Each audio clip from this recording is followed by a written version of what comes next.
अस्सलाम वालेकुम, hello everyone. तो आज मैं बना रही थी उपमा। तो बेसिकली बहुत सारे लोगों का अलग अलग तरीका होता है उपमा बनाने का। तो मैंने सोचा कि मेरा तरीका भी मैं दिखाऊं।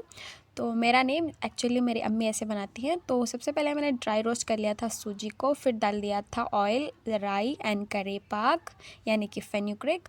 फिर डाल देंगे हम अनियंस जब अच्छे से सॉफ्ट होने लगे ना, तब आप इसको दूसरे मसाला डाल सकते हैं और इसमें ज़ीरा भी डाल सकते हो गाइस, डाइजेशन के लिए बहुत ही अच्छा रहेगा। फिर ये थोड़े से सॉफ्ट होने लगेंगे ना तो ऑनियंस, तब हम डाल लेंगे जिंजर एंड गार्लिक का पेस्ट। जब तक इसकी खुशबू ना जाए तब तक हमें इसको पकाना है। फिर डालेंगे टर्मरिक मैंने यूज़ किया हाफ़ टेबल स्पून। तो फिर हम डाल देंगे इसमें पानी आपके हिसाब से डालना, आप कितनी सूजी ले रहे हो उतनी। फिर जैसे एक उबाल आने लगे वैसे हम डाल देंगे सूजी और मिक्स करते ही रहना है, वरना इसमें गांठें आ जाएंगी इसलिए। तो सी इन द नेक्स्ट व्लॉग। अल्लाह हाफ़िज़।